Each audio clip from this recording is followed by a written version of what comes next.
Get ready, we are officially 2 weeks out from the spring transfer portal opening with quarterback battles heating up. Will that spark some movement? Our guys tell you the SEC quarterback most likely to hit the portal. And speaking of transfers, Kirby Smart says his players are currently being shopped, and that is just the beginning to roster building uncertainty. But is it a problem with a fix that Smart maybe refuses to make?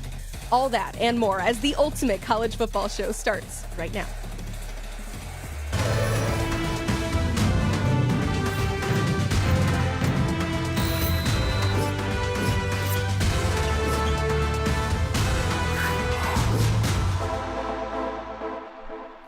Welcome into the ultimate college football show. Smoke Dixon, Bud Elliott. I'm Emily Proud. What a treat. Smoke and Bud. I'm sure there's a joke somewhere in there, but we're going to get right into what's happening on today's show. And spoiler alert, it's a lot. Bud, what are you looking forward to most? Emily, I think this could be the best year of SEC quarterbacks ever if a lot of these guys pan out. Yeah, until one of them gets bent somewhere in October-ish, but we'll get to that. Yes, we will. We're talking SEC quarterbacks and so much more, but we start the show, as we always do, with the opening kick. I just have to say, we are doing our best, but if you are a diehard college football fan, you may be left wanting more this spring. With programs opting out of public spring games this year, you, the fan, is left with less info on your favorite team. Coaches say that they want to hide their players from other teams to avoid losing them in the portal, but Bud, why is that bad for the fan and ultimately the sport as a whole? I think it's out of sight, out of mind, right? Think about this. Like the NFL, a league that you compete with for eyeballs on a weekend, they're not out of sight, out of mind. They're constantly keeping themselves in the news cycle. And if you're a fan, you have season tickets, guess what? You're still going to go to the games. But like there is a certain element here where we need these casual fans to become a little more than casual. We need these semi-casual to become diehard. And it's hard to really be all in on your team if you're not getting any kind of information in the offseason. It's a long offseason we have in college football. I mean, the spring portal window will bring something. For a lot of these people, it's actually kind of a bad thing because their favorite players leave their team. I think you kind of run the risk a little bit of out of sight, out of mind. And I wonder, like, how long will this last? It's coming from coaches. It's coming from guys who don't want to lose their players. And I'm sympathetic to that to a point. But from a business perspective, which is what you're running, is it really a good idea to keep your product out of the public eye and reduce the interest in what you're putting out there? Yeah, but it's simple. Fans drive the product. And if you're cutting out the average fan from getting an eye and understanding who the players are in college, again, not the NFL, you're losing out on a ton. So if you don't understand what marketing is, that's people seeing your product and being able to sell it. Because the hardest thing to do is sell a football player that's behind a helmet. It ain't basketball. Right. So open it up. Knock it off. Nasty work. Well, as we know, these coaches are highly paranoid individuals. That's what makes them so good at their jobs and ultimately so successful and why they get paid the millions of dollars that they do. But if no one's there to tell them, hey, don't forget about the fan and all of this, I mean, who's holding them accountable here, Smoke? No one holds head coaches accountable until they get fired and figure out that, you know what, I should have done it this way. Like, it's okay to hire people around you to make you feel uncomfortable because they're giving you the unadulterated truth for you to become a better coach. But a lot of coaches, they think this: if they don't see my product, we can keep them. Yeah. I've never once looked at a spring roster in order for me to poach a player. The poaching already happened in December. There's a thing called PFF where you can locate all the players that's played, and you can also get the information from when you recruited them in high school. So hiding them does not mean they're not around. In your mind, but not everybody else's. Also, if you balled out in your spring game, guess where else you probably also balled out? In your 15 spring practices. Mm-hmm. And everybody can use their phone to screen record off your Exos or whatever kind of in-house app you have. So if you got great film, you're going to get away to get it to your agent. He's going to get it around all these circles. And I think the other thing is, like, these head coaches, they won't be there by the time this catches up with them as far as the interest in the sport. But, Smoke, you got young kids. I got young kids, man. Like, where do you really want to take your boys or your girls to their first college ball experience? It's probably not the sold-out, packed game, right? Like, I want to go to a spring game, only 30,000 people at it, let my kids run around on the bleachers. Like, they kind of, you hear the band, you kind of take all in the experience, but you don't have, quite the high stakes of them acting, like total fools in the stands. Like, now, if you got young kids, what game do you take them to? Something that's crazy hot in early September? That kind of stinks. One of the best times in Tuscaloosa was always 8A weekend for us. Mm-hmm. And we're missing out on that as former players and even fans. And in the morning time, we all woke up, sat around Coleman Coliseum in a line numerically, and we signed autographs until it was time to go over and play in our spring game. And if you're not getting that, you're losing out on that young person that can come up to you later on in life and say thank you. Being an older guy now, 44, my wife showed me a picture that I signed for a young man back when I was a sophomore. He's now playing. And he's like, Smokey, you remember this? And I was like, I lied. I really don't remember it. But I do remember getting up in the morning time, signing it, and telling our fans, we appreciate everything that you guys do for us, coming out and cheering for us. And it's not do you remember it, it's does he remember it? Right. You know what I mean? And the answer to that is probably yeah. Right. Yeah, and that's the thing, is it's not an immediate thing that we'll see in terms of it cutting out some fans. It's something that will happen slowly, but like you said, the people that are making the decisions right now might not be around to see that. And there's no preseason either. Yeah. There's no low-stakes football to take your kids to, because if you've ever been to an SEC football game or really any sort of power conference game, there's some language that they might hear as well. So you need that kind of lesser introduction into football. Well, you talk about all this player movement and potential tampering and finding these players. Kirby Smart speaking on that at his spring availability yesterday. The 105 number, the NIL number, what's the cap number, what is this going to be? There's stuff going on right now, guys, in college football. I mean, there's people reaching out to have a Zoom call and present all the players they represent that are on teams, including our teams. And they want to invite people to the Zoom so they can watch and see who's going in the portal or shopping who's in the portal before the portal. Do you want to get on the Zoom and look at all these players? I'm like, well, what if some of them are mine? I mean, it could be one of the most legendary, moments in all of college sports with what's coming up on this ruling and how people are going to try to manipulate a cap when all we're trying to do is make for competitive balance. And there's a lot coming down the block in the sport with the impending House settlement. We'll maybe get some finality for that on Monday, but ultimately I'm hearing a lot of things that sound like the job of a general manager, which Kirby Smart famously does not have. He's calling it a team effort around there. So with everything happening in college sports, what do you think of the strategy to not have a general manager to help manage all of it? I think it's the wrong strategy. And what he just said, he's 1,000% accurate, coming from a head coach's point of view. And when I was a general manager at Maryland, this is one of the things I wanted to remove Coach Loxley from, making emotional decisions. Because just picture it. You're the head coach, and you're supposed to be in this Zoom. Let's picture that he was in this Zoom conversation. And you're hearing my right tackle wants to leave.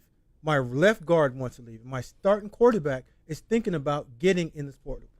You're like, what the heck is going on here? My team is done. But as a general manager, you have to be aware of that. I could go in and sit in that meeting, in that Zoom meeting, understand who's getting posts on our team.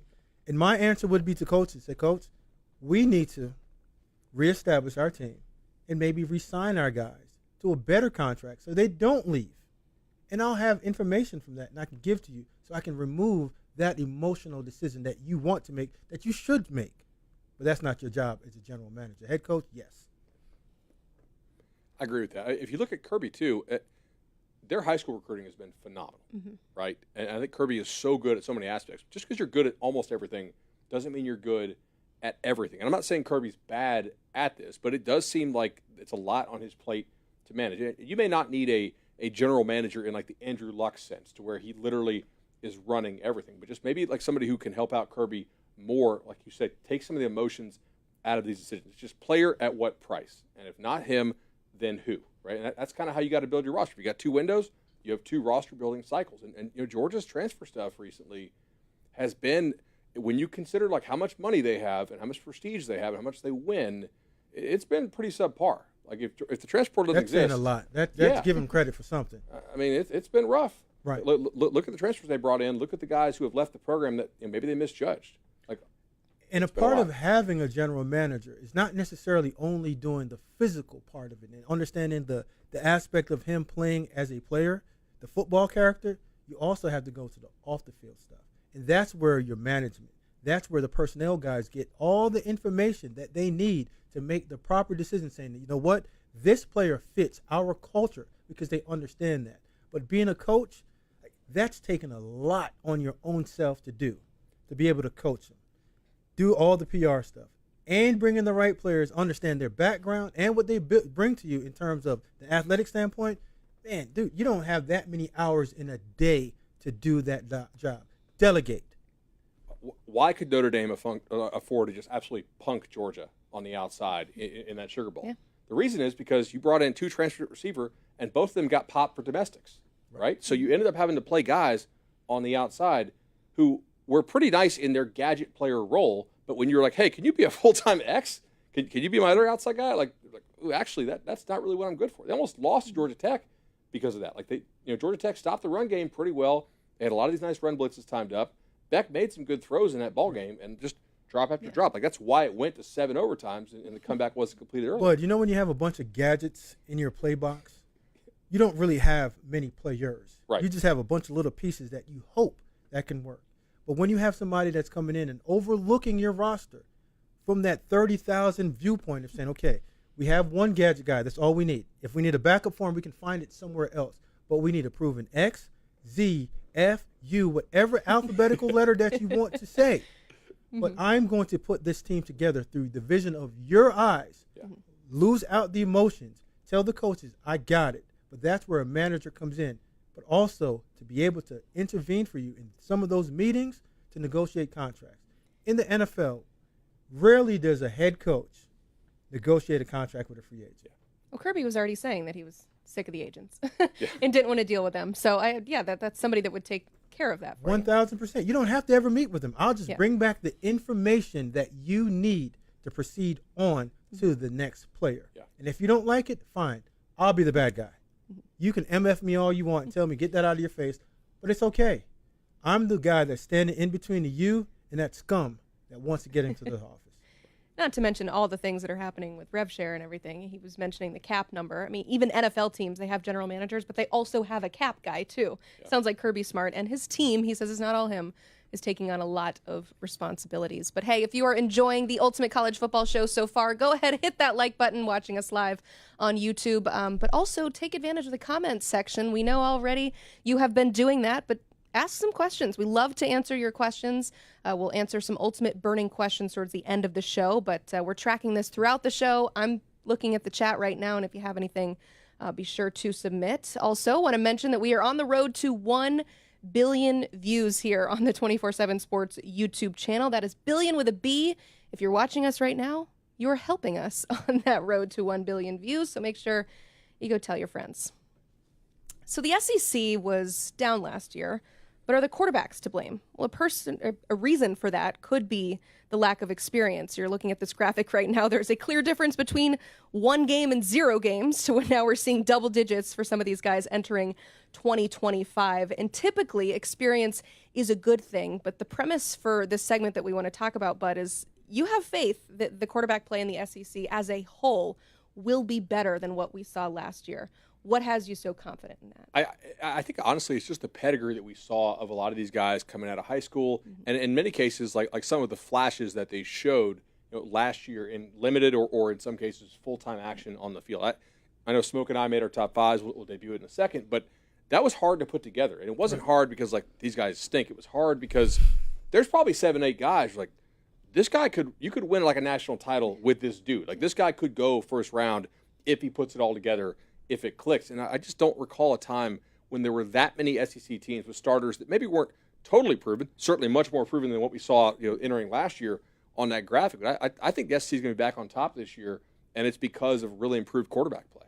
There's a lot of young, talented stars that getting brought in the proper way, not getting ushered in and say, okay, first year you have to play right now.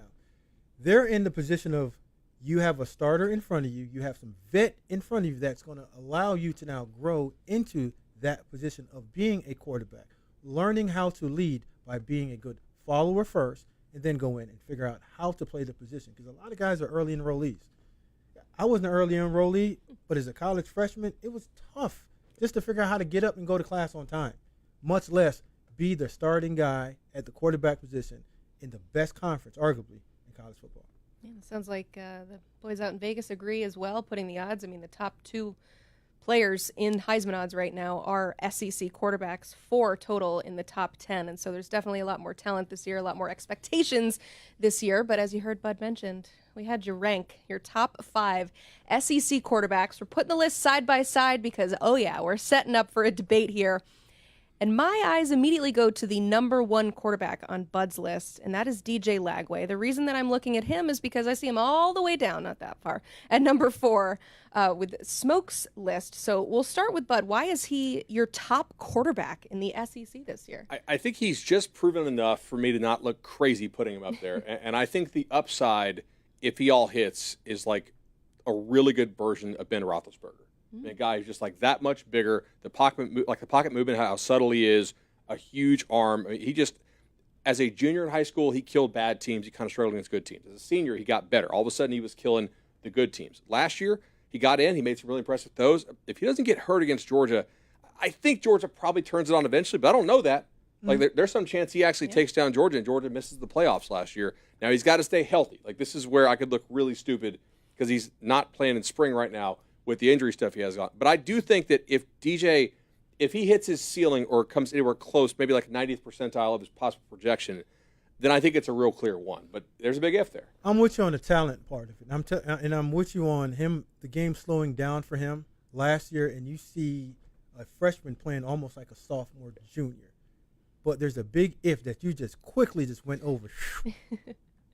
The right arm. Yeah. He's not throwing the football. And the step from year 1 to year 2 is probably the biggest jump that you're going to make as a college athlete. And if you can't throw the ball in spring, I don't know what happens in the summertime, but for him as a young quarterback, timing and understanding anticipation, which he already has, but the more throws that you have as a quarterback, the better you get. And I just know that he's not getting that development right now because he can't throw. And you have to teach that young man all over again. When the summertime comes in, it's like a baby walking, how to throw the football. Good talent, injury scares the crap out of him. If I could guarantee you he played 10 games, would you have him won? No. Well, it sounds like it's not an if he's healthy for the fall. It's the fact that he's not healthy right now. Right that's now. concerning. That makes you. sense. For me, Yeah. huge concern.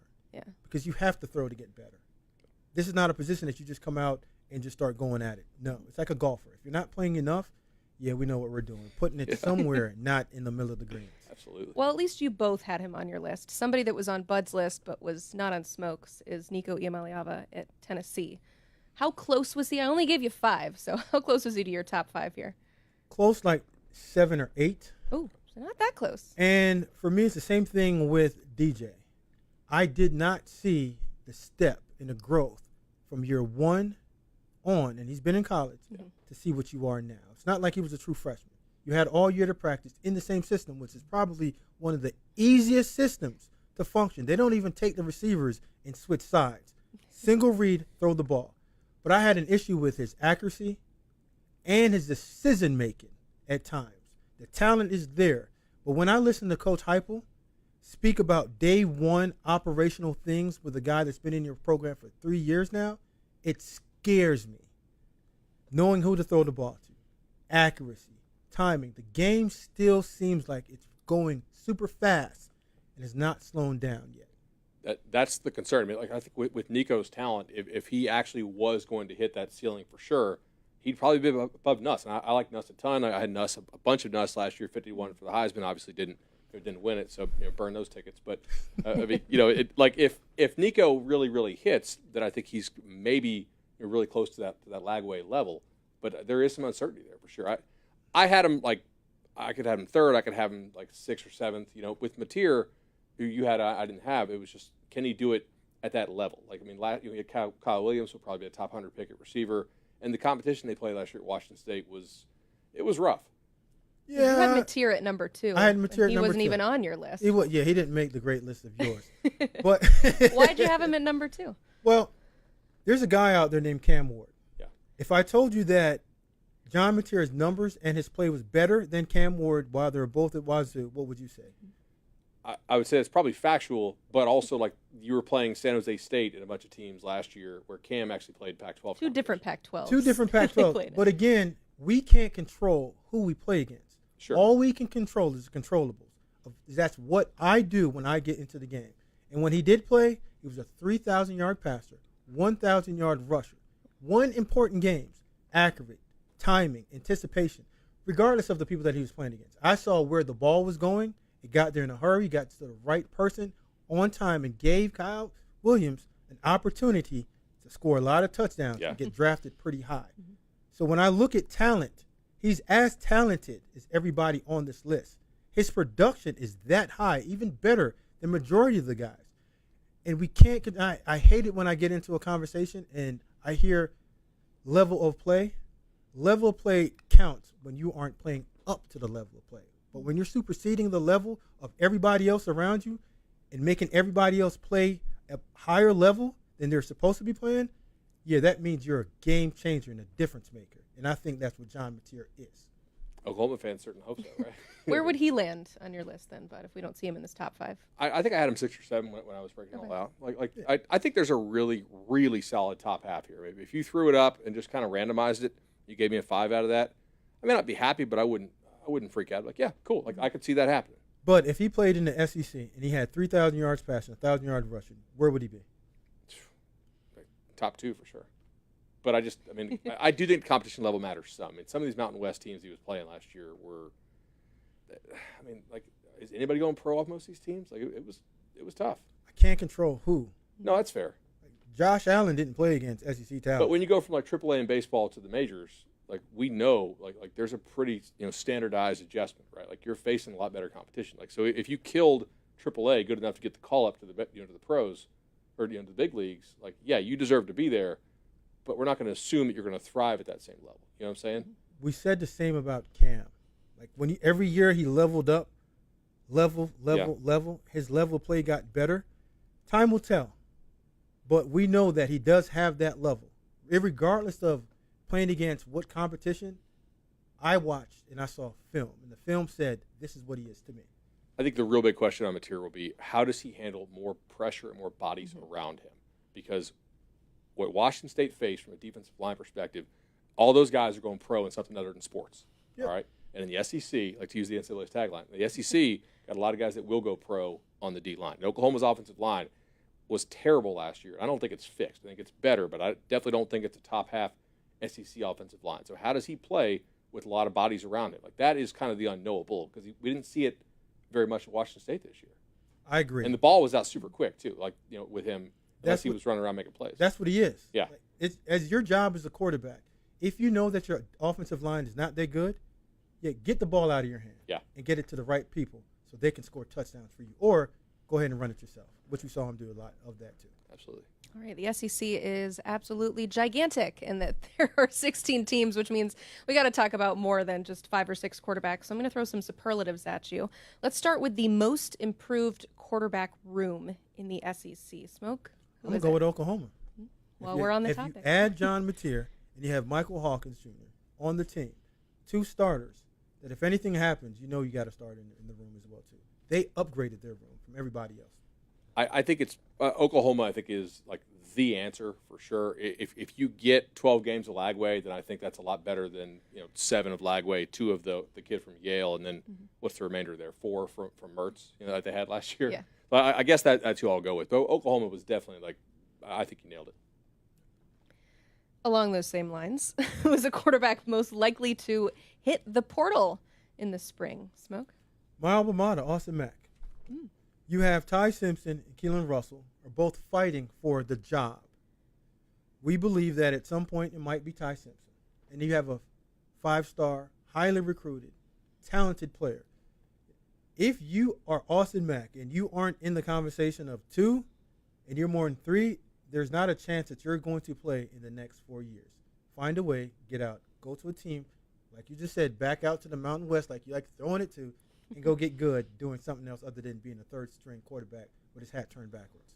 I'll go Michael Hawkins at Oklahoma. This is a player they were already thinking about having to figure out a way to pay last year. Even they were saying like Jackson Arnold, but behind the scenes, I know they were trying to figure out how to keep Hawkins in the fold. Now you take Mateer over him. If I'm another team, I'm telling him, hey man, Venables is getting fired after this year. You don't know who's going to come in. You fit our system. Come play with us. Maybe win a starting job. At least kind of get a jump start on your next stop. See, what we talked about earlier was the ability to sit down, learn. I think there's a lot that Michael Hawkins can learn from sitting down in a program, getting good tutelage from a quarterback coach, and learning how to get better by not playing every single rep. But there's going to be a few packages in there for him. And at some point, like, we got to stop making these kids wanting to leave schools just because of the fear of sitting down a year. Unlike Austin Mack, there's a guy in front of you that has 4 years potentially left that you're not going to play in front of. John Mateer lights it up this year, might be in that 2026 draft. If I'm one of those teams that Kirby's complaining about, tampering, I'm telling him, hey, you can come learn there for a guy who's going to get fired, right? And then what good is it to you to learn that system that's now gone? Or you can come learn from me. I'm stable. I just won 10 ball games. I got a senior on the way out the door. You sit behind him. I ain't going anywhere, right? Like that. I think that's probably the pitch if he doesn't make a serious run at this job over Mateer in spring. Yeah, we know he's not going to make that. Right, exactly. So that's what I'm telling him. Like, hey, come to me. I'm not getting fired.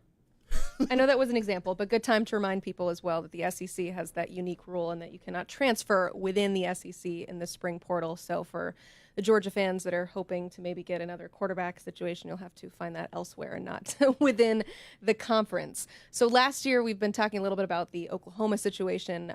Jackson Arnold was somebody, 5-star quarterback coming in. The expectation was that he was going to play his freshman year throughout the entire, if he stayed healthy. But he lost his job a lot earlier than I think a lot of people were anticipating. So along those lines, who's the guy most likely to lose his job by October, Smoke? I'm going to go with Ty Simpson. And I believe that Keelan Russell, he's going to have to play in the first 4 games, irregardless of what happened, unless Ty just totally blows him out the water in spring and in fall ball. And when you have that excitement and you have Kalen DeBoer feeling pressure if Ty's not lighting it up, and we've all heard about Keelan Russell's ability to throw, run. The word that I keep on here is he's different. Different in terms of leadership, different in terms of understanding how to play the game and having confidence behind his actions. And the young players are believing in him. And when you have that on top of the Crimson Nation behind you, and you just had Nick there for so long, give me a little bit of feel of Jalen Hurst, Tua Tagovailoa. Like, everybody has this buzz about this young guy. That buzz might come into effect somewhere in October if he starts just lighting the place up. I think he's pretty real. I've seen him play some 7-on stuff, and I like guys who are bothered by losing, and you can tell like when things aren't going well. Like some of these guys just don't care, right? Like they're just out there having fun. It doesn't mean that it's you can't infer the dispositive there, but like with him, you could tell like he doesn't like losing ball games, and he's mad about it. I kind of like that fire in him. And he understands the development of learning. Yeah. He's not one of those young guys that's coming in and says, I need to start, and if I don't start, I'm leaving. No, I'm willing to compete. Yes. And if this guy's better than me, fine. I'll just have to figure out how can I become the best version of myself, but also lead in that way as well.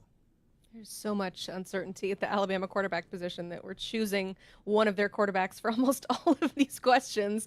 Most likely to transfer, most likely to lose his job. I mean, I think that says a lot about how you feel about Keelan Russell, right? But truly, it's the only true open competition right now. Yeah. Everybody else has their starter. This is still an open competition going into the 3rd week of spring ball.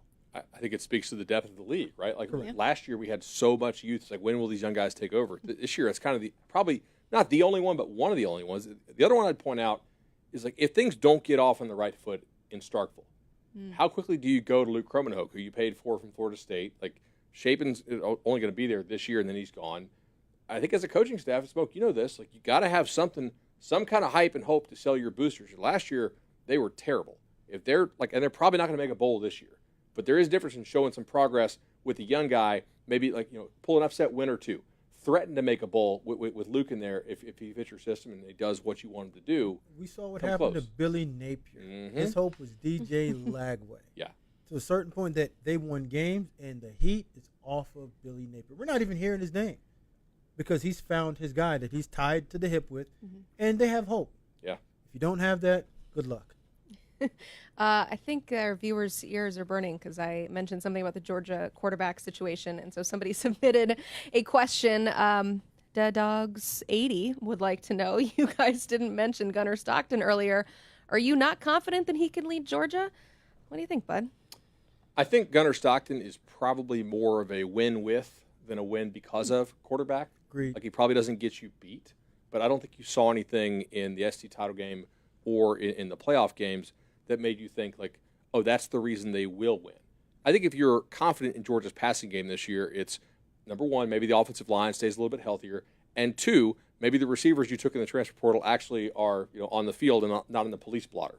So, that's a real thing. Right? Like Arian Smith at X that's not a workable strategy for a team that's trying to win a national title. I definitely think Georgia, can win the SEC with Gunnar Stockton. I think he's a good player, but I think it goes to the point. Like, in other years, he would be very close, I think, to our top 5. Not this year, because all these other guys have a lot of physical upside. It just goes into play of how talented, like you said, this league is. Yeah. And how you know that is the NFL is ponying up for that 2026 draft. It's going to have a lot of these guys in it. Absolutely. And when you say win with quarterback, yeah, he's going to struggle because they don't have a lot around him to win with. Last year is probably one of the worst offensive lines I've seen at Georgia.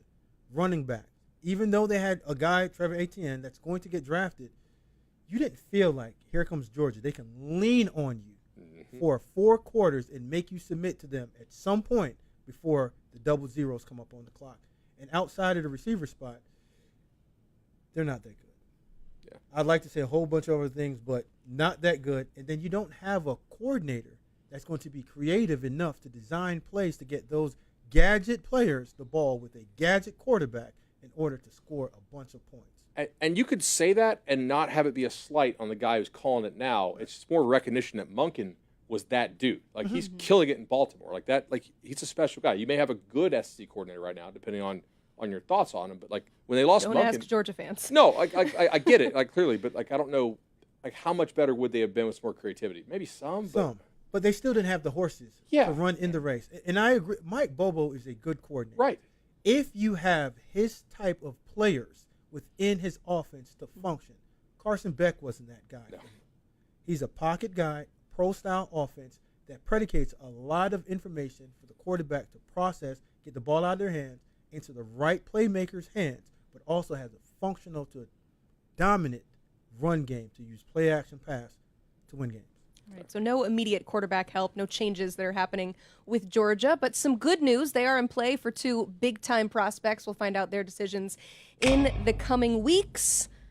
And that leads us to our recruiting spotlight. Let's welcome in Blair Angulo and Brandon Huffman to talk about 2 West Coast prospects who are set to make their decisions in the next coming days. I'm excited about one commitment coming up on Saturday and another one on Monday. Let's start with the first one, Deshaun Rideau. And this is a huge prospect who will make his decision Saturday at 1 Eastern, 4-star running back. He's considered a top 100 prospect in the country, number 13 in California, number 5 running back in this class. Blair, I'll start with you. What can Rideau add to whichever school that he chooses on Saturday? Emily, he's an electric ball carrier with 10.4 speed, and he's very jittery. He can explode at the second level and really get past defenders. I think when he's able to get into the open field, it's goodbye. Deshaun Rideau is going to get 6 points. I think that's a player that's going to be able to be a home run threat at the next level. And I think the scarcity and maybe the lack of elite running backs in this 2026 cycle makes him that much more of a big target for some of these schools. Yeah, I mean, you're going to get a speedy player, a guy that when he's healthy is among the most electric ball carriers in the United States. I mean, he's been an elite part of Oaks Christian's offense the last couple of years. He got banged up a little bit as a junior, and there were some games where they completely missed him. But then there were times when he touched the ball, he made magic for Oaks Christian. So you're going to get explosiveness from him. You're going to get speed. He was a sub-11 guy as a sophomore and even as a freshman in the 100-meter. The guy can flat out run. So when he's healthy, he's among the best players in the country regardless of position. Yeah, Blair, you mentioned not a lot of high-end running backs in this class, and the fact that he is as fantastic as you guys say means that he has a lot of options. These are some of the schools that he's looking at right now: Georgia, Michigan, Oregon, USC, UCLA, and Washington. As we stand a few days out from this decision, Blair, where do you lean?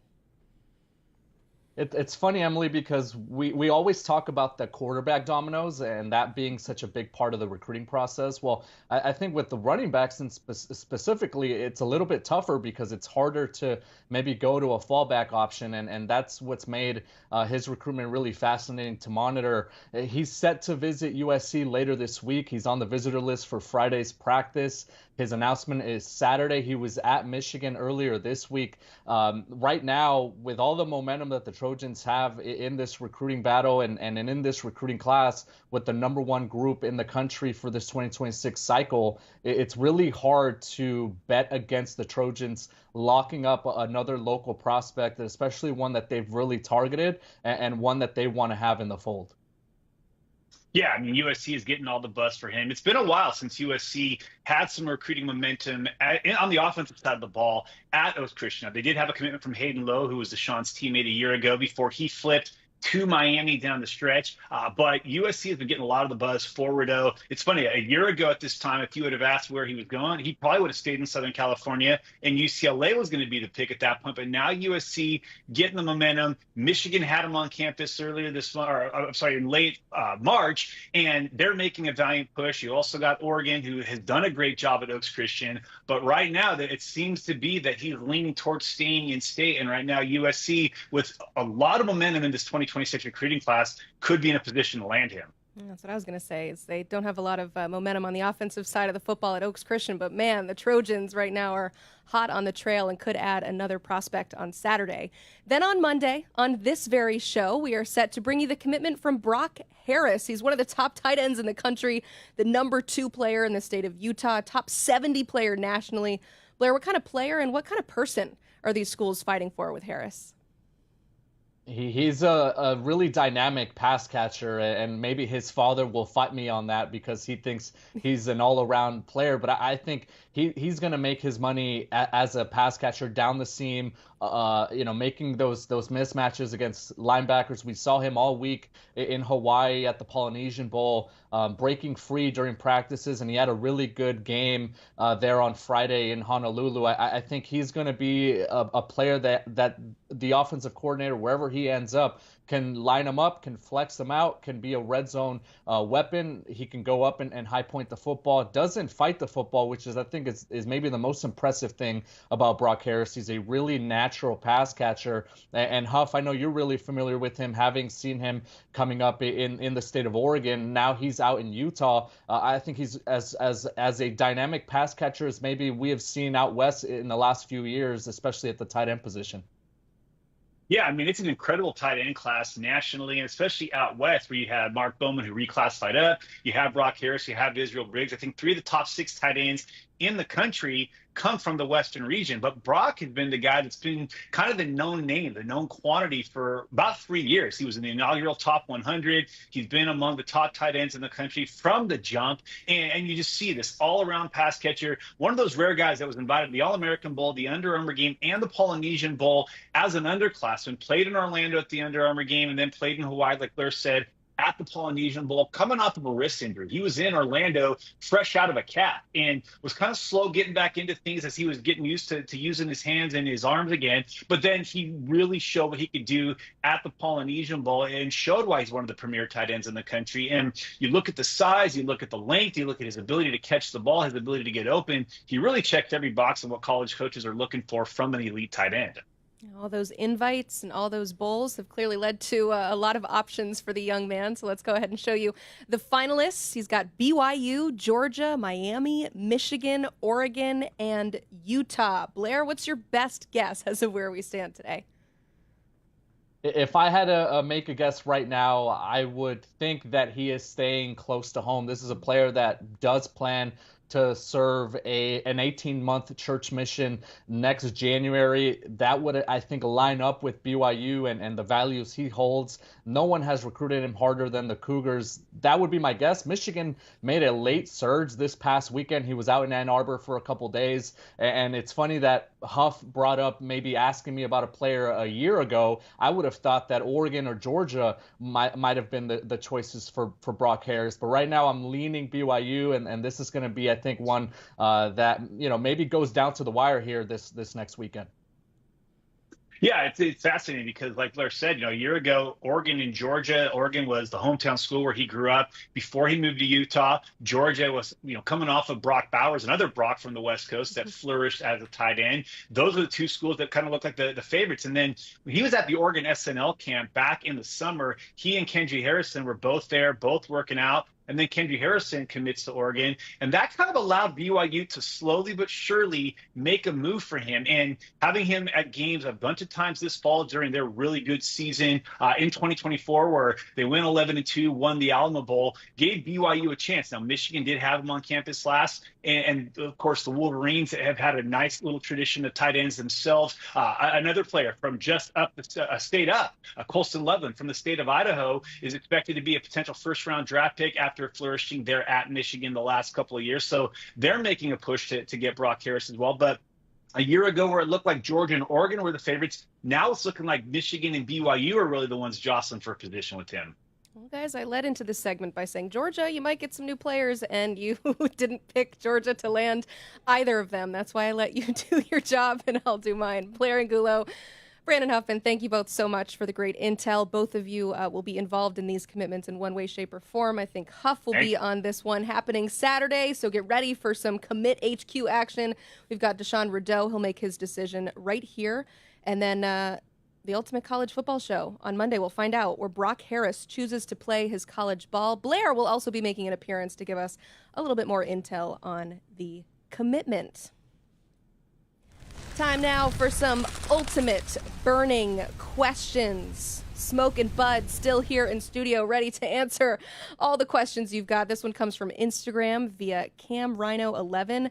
How will these new approved rule changes in the NFL affect college football? We got the league meetings going on right now in Palm Beach, Florida, and we always like to see that trickle-down effect that happens in college ball. So tell us, how does this potentially affect? I'm interested in following some of these. By the way, dropping these on April Fool's Day was kind of cruel. She was like, wait, is that one real? Is that not real? Anything on April Fool's, you just can't believe it. Yeah, believe anything, especially the ones that are a little outlandish, but they are real. Could we see them in college football? I think we could. Oftentimes what we see when the NFL does something, the college is like, yeah, let's see how it works. Okay, it's cool. It works.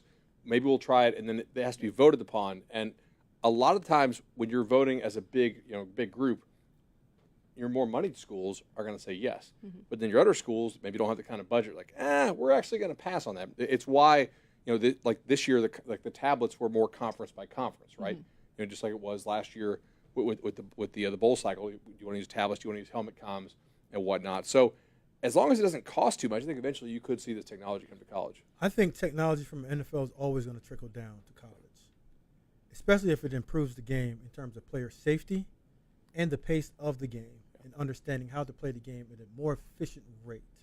So long as it makes sense, and like you said, it's budget friendly to most schools, you'll say yes. Like the kickoff rule that's now in the NFL. Mm-hmm. I was a part of that when we were in the XFL. And I mean, everyone had pushback against it.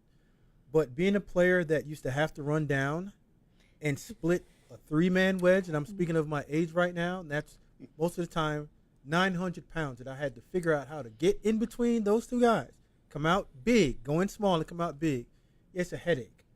So some of those rules do make sense, and I hope we start looking at it in terms of player safety and just making sure that we get the right calls.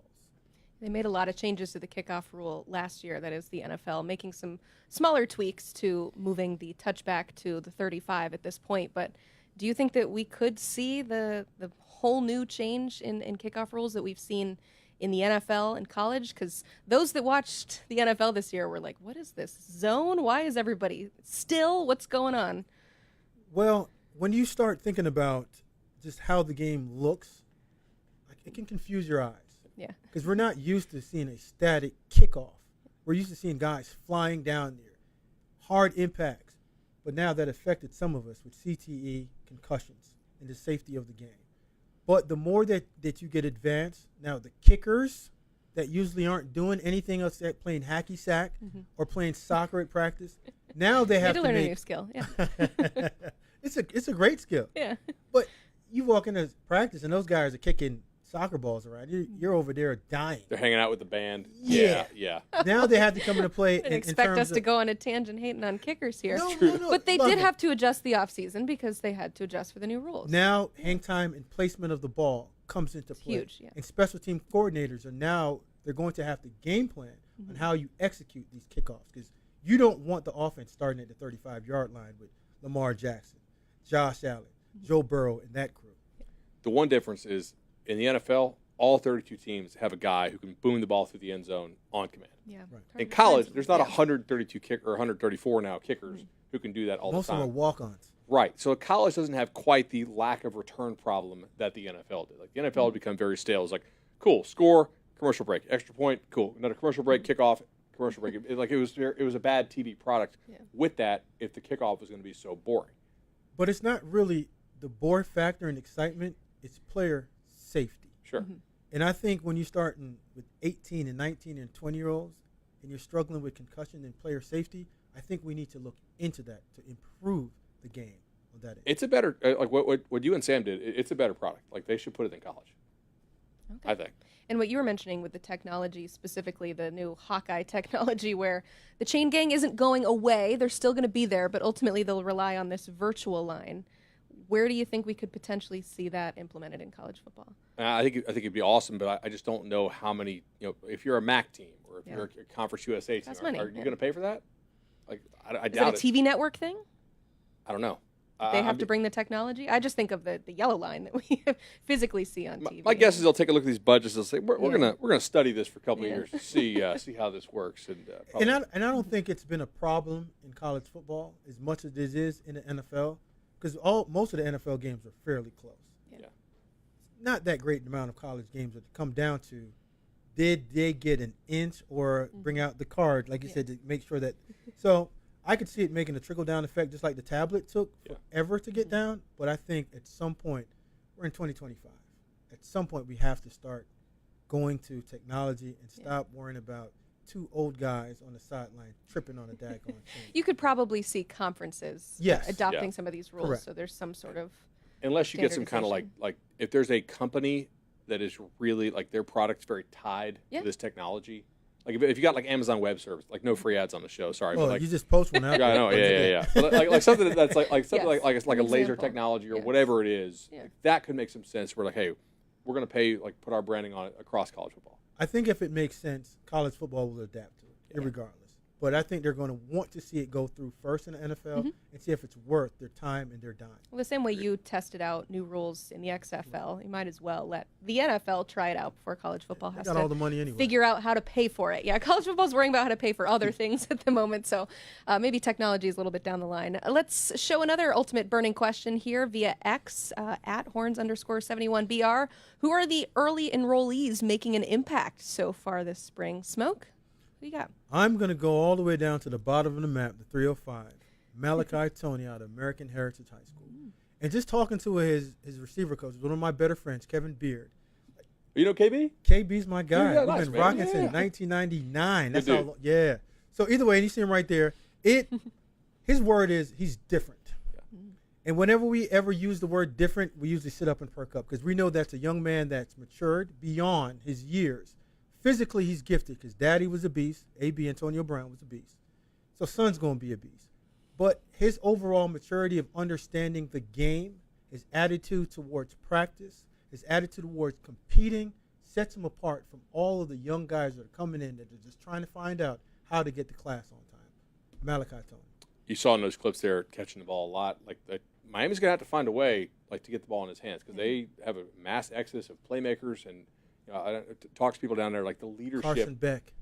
Like, can he be that leader too for them? Like, because Cam was a dude in that way, and that's not something that often happens with a one-year transfer. Sometimes it does, but it's not, I guess, the expectation or the norm. It's certainly the hope that Carson can do that, and he needs this redemption year. So I'm going to go Bryce Underwood though, out of Michigan. I think this guy is like, he's a dude. I've seen him do it on so many different levels. He crushed high school. We know he's a great runner. He's also a great thrower. When he won the overtime 7 championships there in Orlando, he was like 21 of 22 in the game. The one miss was an absolute dime that got dropped. Right. I just think you're not going to keep this guy off the field for too long. Like there may be a little adjustment period. I think it's smart they brought in Mikey Keene from Fresno, formerly of UCF, to go ahead and pace him a little bit so you don't throw him in before he's really ready. Because you got to go face a Brent Venables defense in week 2 there, which is not going to be easy. If you ever heard Tua talk about how Venables just totally confused him there in that national championship game out in Santa Clara. They guess right. Yeah, they guess right a lot, don't they? But I think eventually he's going to take over the starting job, and it may be in the month of September. I remember offering Bryce Underwood as a freshman because I'm pretty close to his quarterback coach, Donovan Dooley. So I knew him when he was a baby, but he was a baby giant. And we always talk about their physical skill set when we talk about quarterbacks or even players. But he's the guy that when he walks into the room, you know that that's the guy right there. Yeah. And he doesn't have to say it, but it's just his persona, the aura that comes with him. And he plays that way. And he's light years ahead of most young guys that go into college that's reading their press clippings. Like, he doesn't even care about what you say about him because he knows that he's that guy. Irregardless of what you think about him, I got the city on my back because he could have easily went somewhere else. Yep. He understands the importance of the culture of what he's going to provide for his home team. Yeah, he flipped from LSU, so he was prepared to go somewhere else. Our friend Sam Webb from the Michigan Insider was here last week talking about the quarterback battle that's happening, and he said that even people within the building admitted to him that they were surprised by just how good he is because there was so much hype. He did get paid a lot of money to go there, and yet he's been living up to all of it. So the hype is real. The hype, that's what he said. The hype is absolutely real. Looking forward to seeing when Bryce Underwood plays, which according to a lot of people we talked to seems to be very soon. But thank you so much for being here on the show today. We appreciate it. Smoke, as always, thank you for sitting down, and thank you for watching the Ultimate College Football Show. We are here every Monday and Wednesday on the 24/7 Sports YouTube channel. You can catch us at 4 o'clock Eastern, and always check out our videos that come out of this show right here on the 24/7 Sports YouTube channel. Thanks for watching. We'll see you what day is it? We'll see you Wednesday.